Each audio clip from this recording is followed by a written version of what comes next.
Hi guys, in this video I'll be showing you how to build this Wavestorm foil board. To begin with, you want to lay out your tracks. So I built a plate to line the tracks up exactly how they would be if I were to mount them on my foil plate. And this ensures that when you inset it into the flange, which is the 5/8 inch piece of plywood under the boxes, the flange lines up perfectly. So this is a video of me cutting out the flange, which is again a 5/8 inch piece of plywood that's going to hold the boxes at the surface of the board. Um, I use a jigsaw to cut this out, but I think if you didn't have a jigsaw, you could probably use a chisel or possibly a coping saw or something similar. Um, and then here you can see a pretty good angle of what it looks like. Um, you want to line it up with your, as if the plates were going to be going into it, and you can see I needed to take a second pass with my jigsaw. So there I am again, trying to make sure that fits. And then once you think it's all set, go ahead and try and hit those in.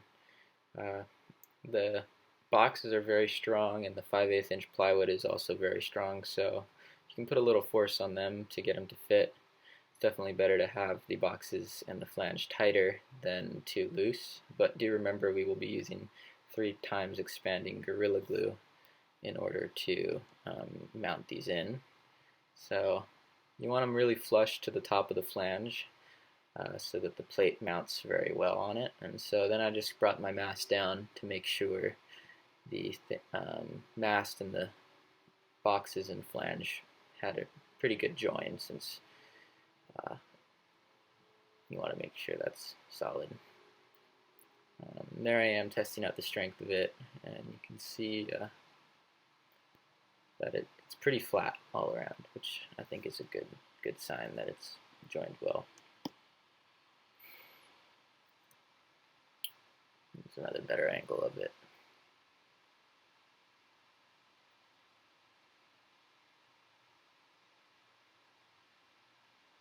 And one thing to note is you'll want to round the corners of the flange off with some type of saw or sander, because it's not good to have sharp corners on that type of plate mount type deal. So here you can see me cutting the deck pad of the Wavestorm back a little bit. And this is important because once you cut the Wavestorm in half, or whatever length you want your Wavestorm, you'll want to be able to glue that deck pad, the remnants of that deck pad, back over the cut, which you'll see better at the end of this video. But I use a circular saw to cut the foil board, and be sure to use proper protection. I probably should have been wearing shoes for this cut and maybe hearing protection, but you can see me rolling back that deck pad a little bit more just to make sure I don't cut through it. And this is actually a relatively dangerous cut because it can bind on your blade, and you'll see it happen halfway through this video. Right there kind of binds, but just be really careful. And then I finished the cutout with a hand saw, since the circular saw I have doesn't go all the way through the board. It's better than breaking the board, since you can't ensure that the foam will break evenly. So I highly suggest you cut the whole thing in half versus cut it partially and break it. So there you can see the extra deck pad, and now I'm going to be laying out the cut. And so I use a router to cut this plate and box, the grooves for those things to fit in. The layout's pretty challenging. You want to make sure you get it right in the middle of the board, and leave a little bit of space behind the plate just so that it has some sturdiness with the foam. And so here I'm trying to use a plunge router, but actually I found that to get the full depth, I just used a regular router base. And I'm starting to cut out the boxes first. It's very important to cut the boxes first, because if you cut the whole plate, the flange hole first, then it will not fit. Your router may not fit into that hole to cut the extra depth for those boxes. And so as you can see, I always check as I'm going down to make sure I'm not cutting too much of the cut incorrectly. But again, since you're using 3 times expanding glue, It's not too big of a deal if you get it, if you're off a little bit.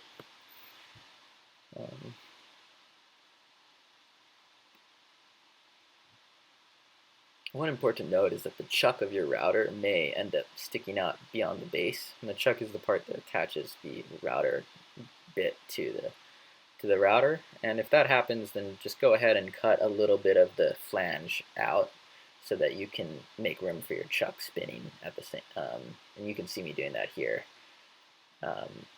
So I'm now aligning I'm setting the depth on the router to get that exact depth for these necessary for these boxes. So I think this is the best technique for it.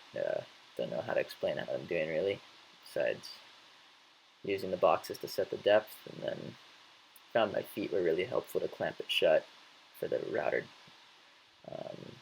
base.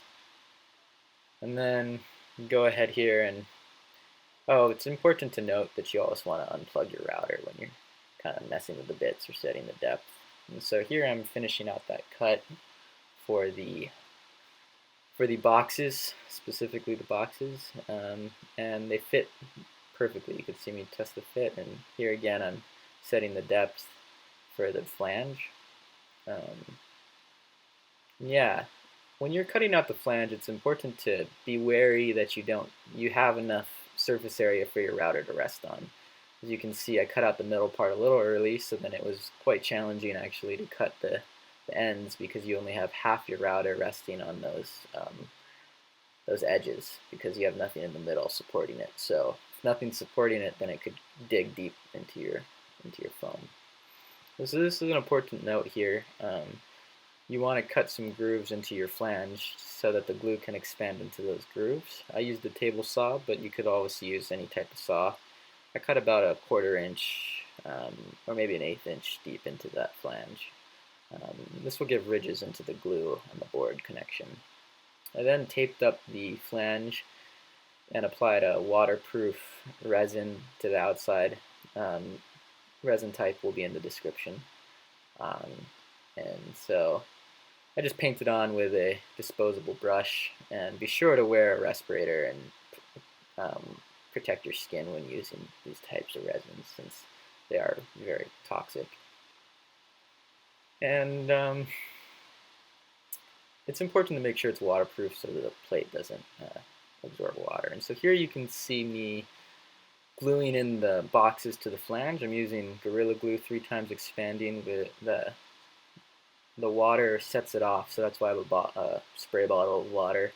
And again, use a disposable brush, because within 10 minutes that brush is going to be coated in glue. So here you can see the flange and boxes drying, and before the glue expands there are some gaps with my routing, but the glue does a good job of filling them. Be sure to tape up the box holes, because it'll make it a lot easier to cut those open again rather than having to cut through the glue. And then I used 5-gallon buckets filled with water to clamp the flange and boxes down while I waited. I also put a piece of plywood over the top just to give it a sturdy resting spot. It's really important to have a lot of clamping pressure, and if you don't have clamps, then just use water. Lastly, you're going to want to glue that deck pad over the cut you made, just so it looks nice. And I used the Gorilla Glue to do that. Overall, I'd say the board turned out really well. Riding it was a little challenging, since it is definitely a little wobbly without the full epoxy and carbon strength that a normal board would provide. But for the cost, it's definitely worth it. Gets you in the water. And as you can see, it's a little hard to pump, but it can turn fine. So I hope you enjoyed this video, and please give it a thumbs up.